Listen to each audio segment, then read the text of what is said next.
Hello everyone, मेरा नाम जितेंद्र कुमार सक्सेना और आपका आपके channel maths by Jitendra Kumar Saxena channel पे स्वागत है।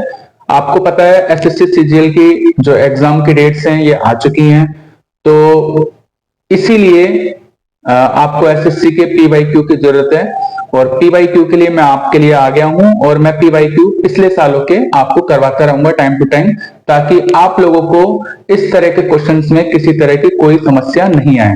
तो बिना किसी देरी के मैं पहले क्वेश्चन से शुरू करता हूं, आपको बारी बारी से उसमें क्या मेथड्स क्या तरीके लग सकते हैं वो मैं आपको समझाता जाऊंगा।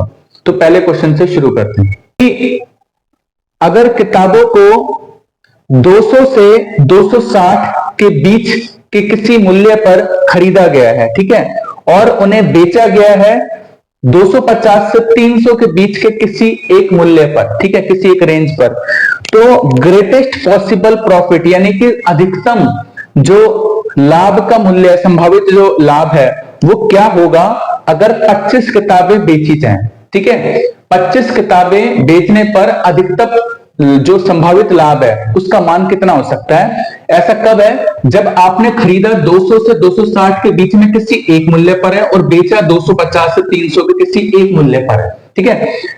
अब आप खुद ही सोचिए, जो मैक्सिमम प्रॉफिट होगा, आपको मैक्सिमम जो प्रॉफिट होगा वो कब होगा?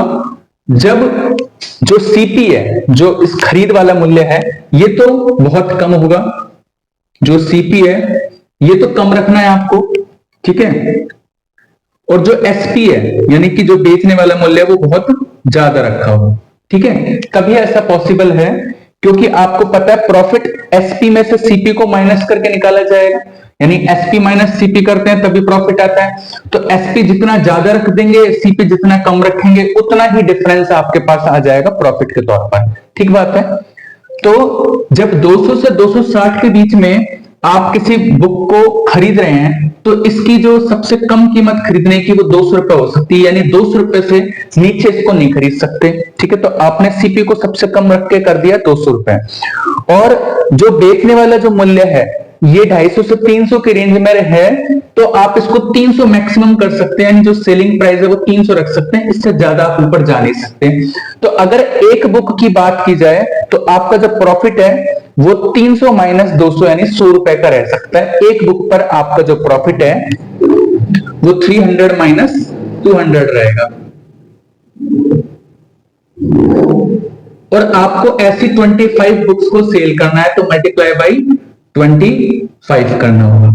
तो जो इसका आंसर निकल कर आ जाएगा वो 100 मल्टीप्लाई 25 यानी 2500 रुपीज, यानी ऑप्शन नंबर जो ए है वो इसका राइट आंसर हो जाएगा। आई होप आप इस क्वेश्चन को समझ पाए होंगे, ठीक है। क्वेश्चन नंबर देखिए जो 2 है, दे रखा है फाइंड रिमाइंडर व्हेन, ये जो 9 है इसकी पावर 20 प्लस 2 दे रखा है और इसको 4 से डिवाइड करना है आपको, यानी 9 की पावर जो 20, इसमें अगर 2 जोड़ते हैं और 4 से भाग दिया जाता है तो आपके पास शेषफल क्या बचेगा, क्वेश्चन ये पूछा गया आपसे।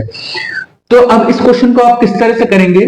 मुझे पता है 4 का एक मल्टीपल 8 होगा, ठीक है, 4 का एक मल्टीपल 8 होगा, और ये जो 9 है ये 8 के काफी करीब है, तो इसको मैं 8 में लिखना चाहता हूं, तो मैं इसको लिखूंगा 8 प्लस 1 इसकी पावर 20 और प्लस 2 डिवाइड बाई 4, इसी तरीके से लिखूंगा। अब आपको पता है जब 8 की पावर 20 में 4 से आप डिवाइड करेंगे तो एग्जैक्टली पूरा पूरा कटेगा, यानी कि जो रिमाइंडर है वो 0 आएगा। तो इस यहां से तो आपको इस क्वेश्चन को छेड़ना ही नहीं है, कहीं जाकर एक वैल्यू ऐसी बचेगी जब 1 की पावर 20 को आपको 4 से डिवाइड करना पड़ेगा। तो अगर 1 की पावर 20 है तो 1 की पावर 20 का मतलब 1 ही होगा, और उसमें जब आप 4 से डिवाइड करेंगे तो आपके पास रिमाइंडर कितना बचेगा? 1 बचेगा। तो यहां से आपके पास रिमाइंडर 1 बचेगा। फिर इसी तरीके से 2 में जब आप 4 से डिवाइड करेंगे तो भी आपके पास रिमाइंडर 2 बचेगा। तो ओवरऑल जो आपके पास रिमाइंडर बचेगा 2 प्लस 1 यानी कि 3 बचेगा। तो ऑप्शन नंबर जो सी है वो इसका राइट आंसर है। तो आई होप आपको क्वेश्चन नंबर पहला और दूसरा जो मैंने आपको बताया ये आपको अच्छे से समझ में आ गया। आइए कुछ और क्वेश्चन इस तरह के देखते हैं। देखिए क्वेश्चन नंबर जो 3 है इसमें आपको दे रखा है 25% की 2 लगातार आप कमी करेंगे, यानी कि समतुल्य बट्टा निकालना है 25% का, और 2 बार आपको 25% का सक्सेसिव इंक्रीज करना है, यानी कि वृद्धि करनी है। तो आपको बताना है जो कमी है 2 बार की, वो वृद्धि का कितना प्रतिशत होती है। आपको इस तरह से क्वेश्चन को समझना है। तो देखिए, सबसे पहले 2 बार अगर कमी करेंगे 25% की, तो वो आपके पास आएगी -50 प्लस 6.25। ये 2 बार की कमी का रिजल्ट आपके पास आएगा, यानी जब आप इसका सक्सेसिव डिक्रीज निकालेंगे 25% का। अगर मैं 2 बार सक्सेसिव इंक्रीज निकालूंगा 25% का, तो मेरे पास आएगा 50 प्लस 6.25। ठीक है, तो सबसे पहले आपको ये देखना है कि ये इससे कितना लेस है, कितना कम है, पहले तो ये देखना है। तो जब आप निकालेंगे कमी, तो जो कमी निकल कर आएगी 50 से 50 कैंसिल हो जाएगा, तो आपके पास कमी कितनी आएगी 12.50। अब इस 12.50 का आपको परसेंटेज में जब आपको चेंज करना है, तो बेस आपको रखना है 56.25 को। 56.25 मल्टीप्लाई बाई 100। जब आप इसे इस तरह से सॉल्व करेंगे तो डेसिमल से डेसिमल कैंसिल होगा। 625 के टेबल में ये 2 टाइम्स और ये 9 टाइम्स आएगा, और जब 2/9 बाई मल्टीप्लाई बाई 100 करेंगे तो आपके पास 22.22% इसका आंसर निकल कर आएगा, यानी ऑप्शन नंबर जो बी है इसका राइट आंसर हो जाएगा। आई होप आपको ये क्वेश्चन समझ आया होगा। अगला क्वेश्चन है, देखिए अगला क्वेश्चन है a cube minus B cube upon A square plus B square plus Q. अब आपको अच्छे से पता है इस क्यू की जगह पर ए बी आना चाहिए, क्योंकि एक फॉर्मूला है a cube minus B cube upon A square plus B square plus A B equals to A minus B होता है। तो मैं ये देख पा रहा हूं कि 3 से जो 30 है, जब मैं 3 से 30 को कैंसिल आउट करूंगा तो इस जगह पर 10 आएगा, और ये 10 a माइनस बी करने के बाद ही आ रहा है, यानी 16 माइनस 6 करने के बाद 10 ही आएगा यहाँ पर। तो सीधी सी बात है, इस q की जगह पर a b की वैल्यू आएगी, और a b कितना हो जाएगा आपका 16 मल्टीप्लाई बाई 6, तो 96 इसका राइट आंसर हो जाएगा। आई होप आपको ये क्वेश्चन भी समझ आया होगा। आइए कुछ और क्वेश्चन इस तरह के देखते हैं।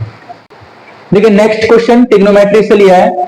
5/1 plus cot square theta plus 3/1 plus ten square theta plus 2 cos square theta की वैल्यू क्या होगी। बहुत ही आसान क्वेश्चन, सिर्फ आपको सर्वसंख्या यानी कि ट्रिग्नोमेट्री जो आइडेंटिटीज है इसकी नॉलेज होना जरूरी है। आप सबको पता है 1 plus cot square theta, 1 plus cot square theta, इसकी वैल्यू होती है कोसेक स्क्वायर थीटा। अब ये जो कोसेक स्क्वायर थीटा है, जब आप उससे न्यूमरेटर में लेकर आएंगे तो ये साइन स्क्वायर थीटा बन जाएगा, क्योंकि 1 कोसेक स्क्वायर थीटा की वैल्यू साइन स्क्वायर थीटा होती है। तो यहां से आपके पास आएगा 5 साइन स्क्वायर थीटा। ठीक है, इसी तरीके से 1 प्लस टेन स्क्वायर थीटा की वैल्यू सेक स्क्वायर थीटा होती है। ठीक है, तो जब ये सेक स्क्वायर थीटा को न्यूमरेटर में आप लेकर आएंगे, यानी 1/सेक स्क्वायर थीटा करेंगे, तो वो क्या बन जाएगा, कॉस बन जाएगा। तो इस तरह से यहाँ पर 3 कॉस स्क्वायर थीटा लिखा हुआ है, और आगे लिखा हुआ है 2 कॉस स्क्वायर थीटा। इन दोनों का टोटल भी 5 कॉस स्क्वायर थीटा, और यहाँ पर भी 5 लिखा है। तो 5 आप कॉमन लेंगे, जैसे ही आप 5 कॉमन लेंगे तो आपके पास sine square theta plus cos square theta बचेगा, जिसकी वैल्यू कितनी होती है, 1 होती है। तो जो ऑप्शन नंबर डी है वो इसका करेक्ट आंसर हो जाएगा। आई होप इस क्वेश्चन में इतनी मेहनत की जरूरत नहीं है, ये एक ऐसा क्वेश्चन है जहां पर अपने टाइम को आप बचा सकते हैं। अगला question, 48 plus k degree is an acute angle and sine 48 plus k equals to cos 13 degree, then k की वैल्यू आपको बतानी है डिग्री में। देखिए 2 एंगल, ठीक है, सबसे पहले अक्यूट एंगल के बारे में आपको पता होना चाहिए, जो लेस देन 90 डिग्री के जो एंगल है वो आपके अक्यूट एंगल है। अब 2 ऐसे अक्यूट एंगल जिनका सम करने पर 90 डिग्री आता है, तो वो एक दूसरे के कॉम्प्लीमेंट्री एंगल हो जाते हैं, और कॉम्प्लीमेंट्री एंगल ट्रिग्नोमेट्री में साइन कॉस में चेंज हो जाता है, कॉस साइन में चेंज होता है। इसी तरीके से टेन कॉट में, कॉट टेन में, और सेक कोसेक में, और कोसेक सेक में। इस तरह से आपको याद रखना है। तो सबसे पहले आपके पास यहां से 2 तरीके हैं, या तो आप इस कॉस को साइन में चेंज करेंगे, ठीक है, और वहां से फिर आप आंसर निकालेंगे। दूसरा तरीका ये हो सकता है कि 48 और 13 को ऐड करके आप 90 में से डायरेक्ट माइनस कर लीजिए। दोनों तरीके से आपके पास आंसर है। देखिए अगर आप इसको साइन में चेंज करते तो 90 में से 13 को माइनस करते, तो यहां पर आपके पास आता साइन 77 डिग्री। ठीक है, साइन 77, और 13 को जब आप ऐड करेंगे तो 90 डिग्री आ जाएगा, साइन कॉस में चेंज हो जाएगा। फिर आप क्या करते, साइन से साइन को कैंसिल करते, तो k की वैल्यू 77 में से 48 को माइनस करते तो आपके पास 29 आता। दूसरा तरीका क्या हो सकता था, अगर आप 48 और 13 को ऐड करते तो आपके पास 61 डिग्री आता, और उससे आप 90 डिग्री में से माइनस करते तो भी आपके पास आंसर 29 डिग्री ही आ जाता। तो ये दो क्वेश्चन आई होप आपको अच्छे से समझ आए होंगे। ये भी एक आसान क्वेश्चन था। देखिए अगला क्वेश्चन है, टीएसए ऑफ अ कॉन, ये आपको फाइंड करना है। TSA total surface area, total surface area यानी कि कुल पृष्ठीय क्षेत्रफल किसी कॉन का आपको फाइंड करना है। किस केस में करना है, अगर आपको सीएसए 550 सेंटीमीटर दे रखा है। अब जो सीएसए यानी कर्व सरफेस एरिया यानी कि वृत्त पृष्ठीय क्षेत्रफल आपको 550 सेंटीमीटर स्क्वायर गिवन है और रेडियस भी आपको गिवन है, तो सिर्फ आपको एक फॉर्मूले की जरूरत पड़ती है। टीएसए ऑफ अ कॉन का फॉर्मूला आपको अच्छे से आना चाहिए, जो क्या होगा, पाई आर एल और प्लस पाई आर स्क्वायर। अब यहां पर अगर इस फॉर्मूले को आप देखेंगे तो जो पाई आर एल है ये सीएसए ही होता है, सीएसए ऑफ कॉन, ठीक है। पाई आर एल जो है वो सीएसए ऑफ कॉन होता है, तो इसकी वैल्यू आपको दे रखी है 550। इसके बाद अगर आपको रेडियस दे रखी है 7, तो आप पाई आर स्क्वायर निकाल लेंगे। जब आप पाई आर स्क्वायर को सॉल्व करेंगे रेडियस 7 रखकर, तो आपके पास कितना आएगा, 154 आएगा, 154। और वैसे भी आपको रेडियस 7 पे पाई आर स्क्वायर की वैल्यू कितनी आती है और 2 पाई आर की वैल्यू कितनी आती है, ये याद रखना है अगर आपको अपना टाइम को बचाना है। ठीक इसी तरीके से रेडियस 14 पे 2 पाई आर की वैल्यू और पाई आर स्क्वायर की वैल्यू याद रखनी है। ठीक इसी तरीके से 3.5 सेंटीमीटर पे 2 पाई आर की वैल्यू, पाई आर स्क्वायर की वैल्यू, ये आपको याद रखनी है। तो कुछ ऐसी वैल्यूज हैं जो आप अगर याद कर लेंगे तो आपका समय आसानी से बचता रहेगा। तो पाई आर स्क्वायर की वैल्यू जब आप सॉल्व करेंगे तो 154, पाई आर एल की वैल्यू आपको गिवन है, सीएसए होता है 550। जब आप इन्हें ऐड करेंगे तो ऐड करने के बाद आपका आंसर कितना आ जाएगा, option number A. Option number A इसका राइट आंसर हो जाएगा 704 सेंटीमीटर स्क्वायर। तो आई होप मैंने आज आपको कुछ क्वेश्चन जो करवाए हैं ये प्रीवियस ईयर के, ये आपको अच्छे लगे होंगे और आप इन्हें आसानी से समझ भी पाए होंगे। तो इसी तरीके से मैं आपके लिए ये क्वेश्चंस लाता रहूंगा, आप अपने क्वेश्चंस की प्रैक्टिस कीजिए ताकि आपका जो आने वाले जो एग्जाम है सीजीएल का ये काफी अच्छा हो पाए। आज की वीडियो में इतना ही। अगर वीडियो अच्छी लगी है तो चैनल को सब्सक्राइब कर देना, वीडियो को लाइक कर देना, अपने फ्रेंड्स के साथ शेयर कर देना। Thank you so much.